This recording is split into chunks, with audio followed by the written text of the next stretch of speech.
First thing people notice about Cobble is the sound he makes when he breathes. It isn't a wheeze exactly. More of a low, resonant push of air, like a bellows that's been used for 30 years and doesn't intend to hurry. He does it whether he's awake or asleep, and since he sleeps approximately 18 hours out of every 24, the sound is essentially constant. The vendors on Deck 2 of the Kethavar Trade Hub had been hearing it for 11 months, and most of them had stopped noticing it entirely. Background noise, like the hum of the transit dome or the distant clatter of the freight lifts. I noticed it the morning the squad arrived, because it was the only sound that didn't change. I'd had the soup stall for 2 years by then. I'd worked food service for 31 years before that. Counters, diner booths. The long overnight shift on cargo transports, where you serve reconstituted eggs to people who'd rather be sleeping. When my sister talked me into setting up on Kethavar, I figured the clientele would be more exotic, but the work would be the same. Keep the stock warm, keep the counter clean. Don't let anybody shortchange you. Cobble had been mine since he was 8 weeks old, and I was 41. He'd worked every shift I'd ever worked. By sleeping under whatever counter was available, and being extremely large. 162 pounds of English Mastiff takes up a great deal of floor space. His head alone was the size of a cooking pot. He had a brindle coat the color of old timber, and a face that looked like he'd been considering something for a very long time, and hadn't reached a conclusion yet. The alien vendors had taken weeks to stop flinching when they first saw him. Then they'd taken a few more weeks to stop trying to feed him scraps. Then they'd understood, in the way that all market people eventually understand things, that Cobble was simply part of the stall. Fixed inventory. Orath ran the spice counter 2 rows over, used to send his apprentice past at mid-morning, just to confirm Cobble was still there. He told me once that it helped him feel settled. I understood. Cobble had that effect. He was a very large, very calm fixed point in a loud and changeable place. The syndicate squad arrived at the deck, 2 entrants at the 7th market hour. I heard them before I saw them. That particular combination of armored footwear on composite flooring and the specific silence that opens up in front of people who are used to being accommodated. 40 Vrethkai enforcers in blue-black shell plate, moving in a loose double column. The captain was a broad specimen, rust-colored scaling across the jaw, the kind of bulk that comes from a species that evolved to win arguments by simply being larger than everyone else in the room. He had a revenue manifest in one hand and a long ceramic baton in the other, and he was using the baton to tap stall frames as he passed them. Not hard, just enough to make the point. The Vrethkai Syndicate ran market tithe on 6 decks.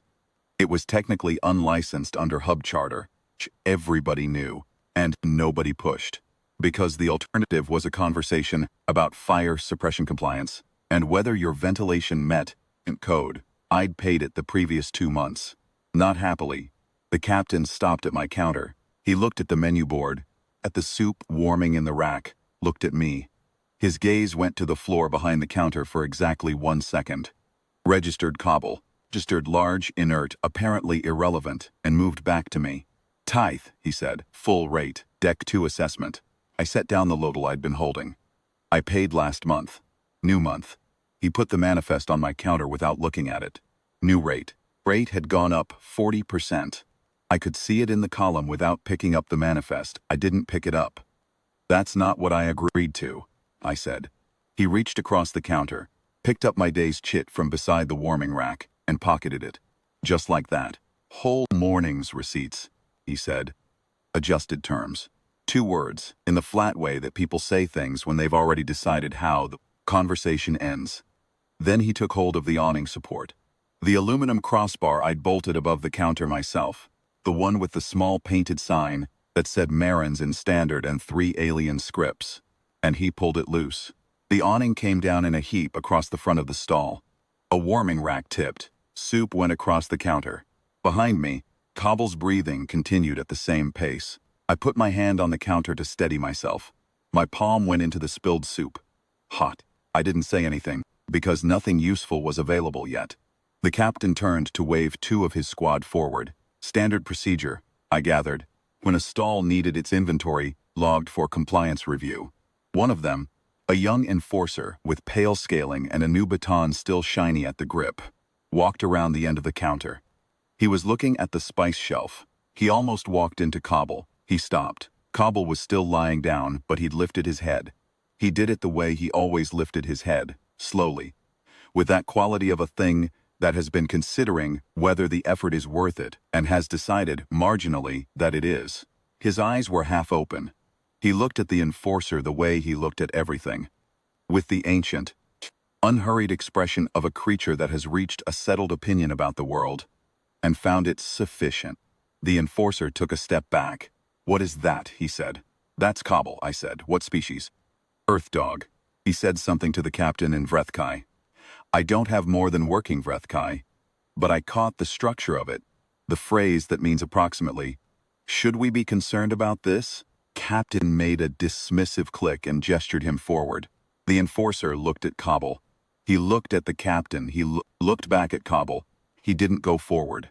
The captain said something shorter, sharper, and walked around the counter himself. He looked at Cobble the way he'd looked at everything else. The manifest, the menu board, me, with the flat assessment of a being that classifies things quickly and moves on. He raised the ceramic baton and tapped the counterpost above Cobble's head. Once I said, "Leave it." I said it quietly, the way I always said it.